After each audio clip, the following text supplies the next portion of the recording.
Ouais.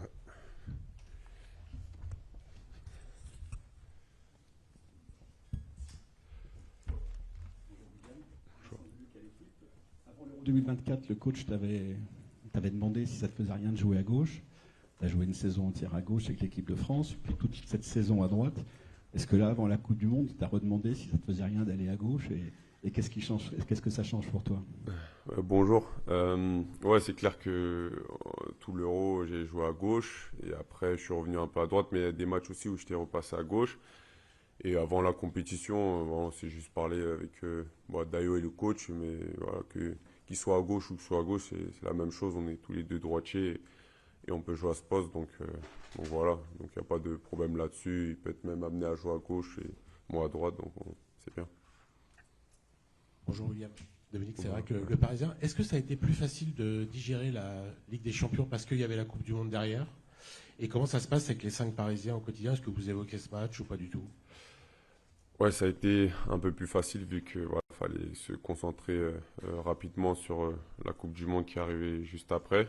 Même si les 3-4 premiers jours, ça a été un peu difficile. Et ouais, des fois on en parle, ça se charrie un peu à table. Mais voilà, c'est que de la rigolade et j'ai déjà oublié. Et voilà, j'espère que l'année prochaine on reviendra plus fort. William, bonjour. Louis Vix, Ouais. Sport Plus Canal+. Votre dos a été un sujet de discussion majeur pour nous depuis le début de la compétition. Est-ce que vous pouvez nous en dire plus sur ces douleurs, comment elles évoluent, comment vous en sentez tout simplement? Et à 25 ans, on dit souvent que c'est un âge important dans la carrière d'une footballeur. Est-ce que vous considérez être arrivé à une forme de maturité dans votre jeu aujourd'hui? Merci. Oui, j'ai des petites chaînes depuis plusieurs mois. Mais voilà, j'ai serré les dents, vu qu'il y avait la Première Ligue et la Champions League. Et je suis arrivé en équipe de France et le staff me gère très bien avec le coach aussi. Et voilà, c'est une Coupe du Monde, ça se joue tous les 4 ans, donc il faut serrer les dents. Et il y a beaucoup de footballeurs aussi qui jouent avec des jeunes, donc c'est ça, il y a l'adrénaline, ça permet aussi d'oublier. Et j'oublie c'était quoi la deuxième question? Ah oui, 25 ans, bien sûr, tu arrives à un âge où tu commences à avoir un peu plus d'expérience, tu te sens mieux. Et voilà, je pense que cet âge m'a donné beaucoup d'expérience, mais je sais que je peux mieux faire et je vais tout donner pour arriver à mon prime, comme on dit. Bonjour William. C'est où? Ah, pardon. Dorian Bonzan pour Made in Foot. Dans 2 jours, vous allez affronter l'Irak. Est-ce un adversaire que vous redoutez et qu'est-ce que vous savez de leur manière de jouer? Oui, dans 2 jours, on joue l'Irak. On a vu un peu les vidéos contre la Norvège. Je pense qu'ils ont une bonne équipe. Ça va pas être facile. Même si voilà, les gens pensent que voilà, on joue l'Irak, c'est bon, on aura 3 points. Non, je pense que ça va pas être facile. Et on a vu aussi qu'ils ont joué l'Espagne, qu'ils ont fait un match nul, qu'ils sont partis en Bolivie ou au Mexique, jouer contre la Bolivie et chercher la qualification. Donc on sait que ça va pas être facile et on l'a vu dans ce tournoi qu'il n'y a aucun match qui est facile. Donc on s'attend à une grande bataille et on va tout faire pour se rendre le match facile. Bonjour William, juste ici, Ilyes Peters de 90 minutes. Pouvez-vous nous parler de votre association avec Dayo Upamecano, pardon, et qu'est-ce qui fait selon vous que cette charnière soit si performante en bleu? Merci beaucoup. Ouais, Dayo, ça se passe bien avec Dayo parce que déjà c'est un grand défenseur, c'est un top joueur. Depuis que je joue à côté de lui, depuis l'Euro, je pense que on a fait un bon boulot, même si bien sûr on peut mieux faire et ça se passe bien parce que voilà, il est fort, je suis fort aussi et on s'entend bien et, et voilà, j'espère continuer comme ça. Bonjour William, Antoine Huot de 20 minutes. Vos coéquipiers répètent que le groupe vit bien. Est-ce que vous pourriez nous en dire plus sur comment à l'intérieur du groupe, comment ça se passe, qui sont les ambianceurs, voilà un peu pour savoir comment ça se passe à l'intérieur du groupe. Ouais, bien sûr, le groupe vit très bien. Depuis que je suis ici, le groupe a toujours bien vécu en équipe de France. Voilà, on s'amuse bien, on rigole bien. C'est ce qui fait notre force. Ça permet aussi voilà, de faire redescendre la pression dans une compétition comme ça. Et voilà, quand on n'est pas sur le terrain, on rigole bien, on s'amuse bien. Et voilà, il y a beaucoup de gens marrants dans cette équipe de France. Donc voilà, ça fait passer le temps plus rapidement. Les noms, vous les connaissez, Ousmane, Marcus, Kylian. La plupart, la moitié de l'équipe, ils sont marrants, donc voilà, on s'amuse bien. Vous n'avez pas parlé de vous en revanche. Ouais, je suis humble. Bonjour William, Saber Desfarges TF1. Vous avez vu, j'imagine, les images des supporters français très nombreux à Times Square. Vous les avez également entendus au stade, dans le New Jersey. Dans quelle mesure le groupe a conscience de l'importance, évidemment, des supporters, mais aussi des efforts qu'ils consentent pour venir vous soutenir? Ouais, bien sûr, on a vu quelques images d'avant le match. Et même au stade, ils étaient beaucoup pour ce premier match contre le Sénégal. Donc, bien sûr, ça fait plaisir. On a besoin d'eux. Tu ne gagnes pas une grande compétition sans tes supporters. Et ils sont déjà plus nombreux qu'au Qatar. Donc, ça fait plaisir et ça nous donne plus de confiance et ça nous porte pour essayer de gagner les matchs. Bonjour William. C'est bon. Devant toi. Ouais. Julien Thomaville et DNA. Juste pour revenir avec ta charnière avec Dayot, tu peux nous expliquer comment vous répartissez un petit peu les rôles sur le terrain et aussi sur ton style. Voilà, tu es quelqu'un d'assez élégant, parfois on te taxe un peu de nonchalance. Est-ce que ça t'embête qu'on ait des fois ce regard-là sur tes performances? Ouais, comme j'ai dit, pour l'instant ça se passe bien avec Dayo, même si je pense qu'on peut mieux faire. Et vous avez parlé de mon style et ma nonchalance. Non, ça m'embête pas. Tant que voilà, je fais le taf, pour moi on peut dire que je suis nonchalant ou pas, ça m'est égal. Le plus important c'est d'essayer de faire gagner mon équipe, bien défendre et tout faire pour encaisser le but. Hello, William, here. For Tigo Sports, in Arsenal, set pieces are a really important part of the game. Carlo Ancelotti the other day said that they are improving their skills because they watch Arsenal. So how important is to play good with the set pieces for the French national team? Comment ça va les coups francs avec l'équipe de France? On a vu en Arsenal qu'Ancelotti a dit que les autres équipes regardent Arsenal pour voir comment ils font leurs coups francs. Comment est-ce que vous considérez la qualité des coups francs avec l'équipe de France? Yeah, obviously I play for Arsenal. We score a lot in set pieces this season. So yeah, set pieces is a big part of the game. And of course, if you can score in corner or throw in, it's good for the team. But yeah, set pieces is a big part of the game. Bonjour Saliba. William, pardon, excuse-moi. C'est pas grave, c'est la même chose. J'ai reçu le micro un peu trop vite. Denis Ménétrier pour Le Monde. Je voulais vous poser une petite question sur le temps de cette Coupe du Monde. Vous êtes l'une des équipes qui est rentrée le plus tard dans la compétition. Là, il y a 6 jours entre les deux matchs. Est-ce que le temps est plus long que lors des précédentes grandes compétitions? Comment vous le sentez au sein du groupe? Ouais, c'est clair que on a été l'une des équipes à commencer le plus tard.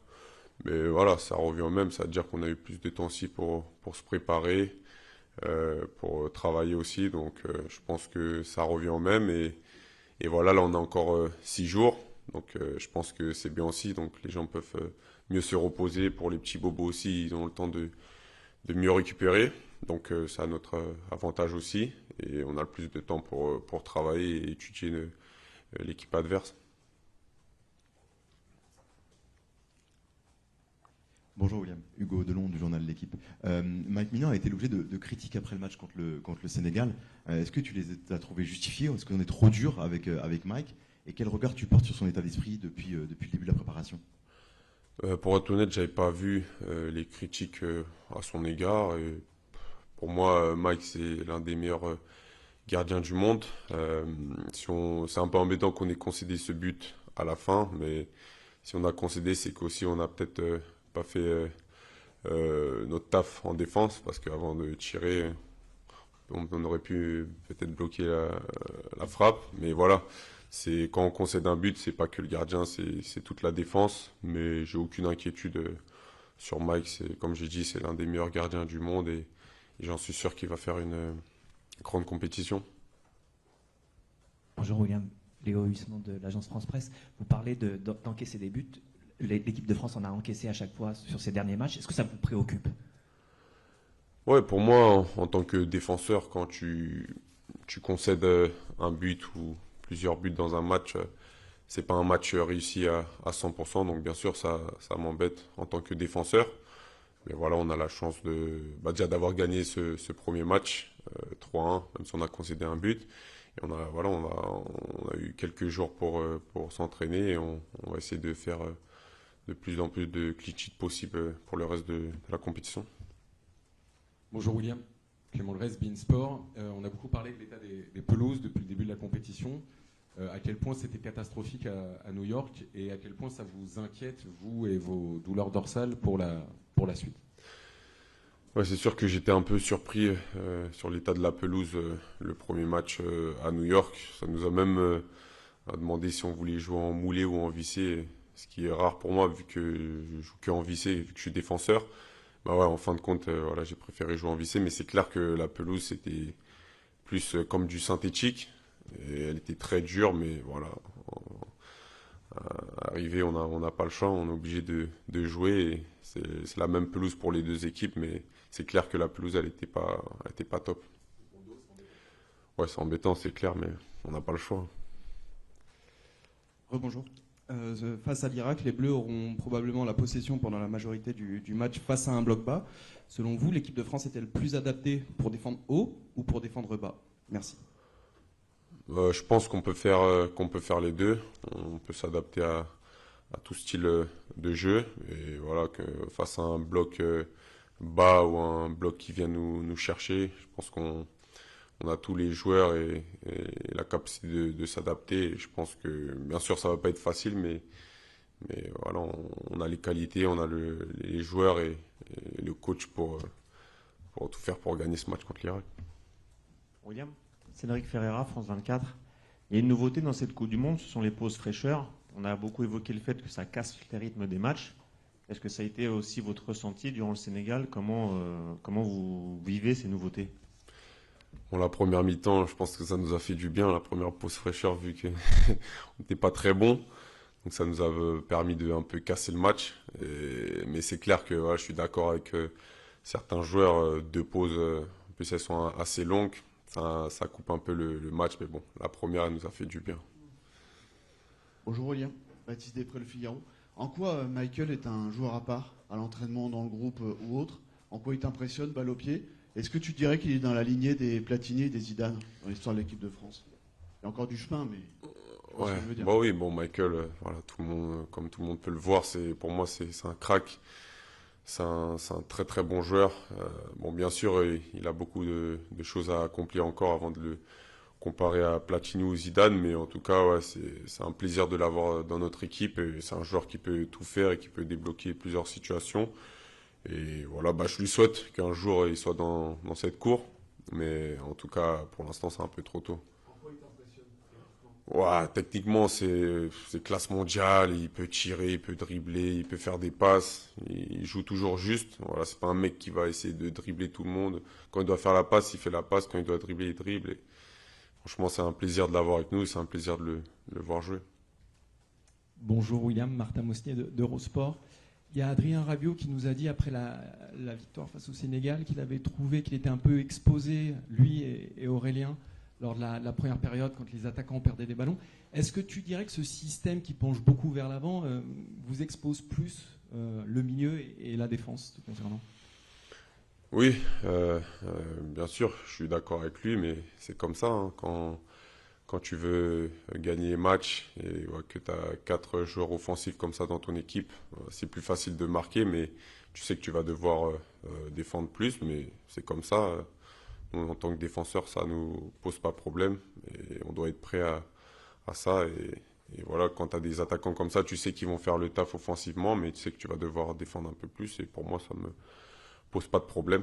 Voilà, tant qu'ils marquent. Bonjour William, ici Adrien Chantorelli du Parisien. Mercredi, on avait vu pendant la petite opposition que Kylian avait pris un petit peu de hauteur pour la regarder un peu plus haut. Est-ce que après, vous avez fait un petit débriefing en interne? Est-ce que ce rôle de capitaine, il se répartit aussi de façon à vous distiller des petits conseils tactiques? Non, il nous a pas fait de débrief après qu'il ait regardé le match en hauteur. Mais ouais, c'était l'entraînement où à tous ceux qui avaient joué la veille ou l'avant-veille est au repos, donc il a décidé d'aller regarder le match en hauteur. Ouais, il fait ce qu'il veut, c'est le capitaine. Mais ouais, il nous a pas fait de débrief après le match, après l'oppo de l'entraînement.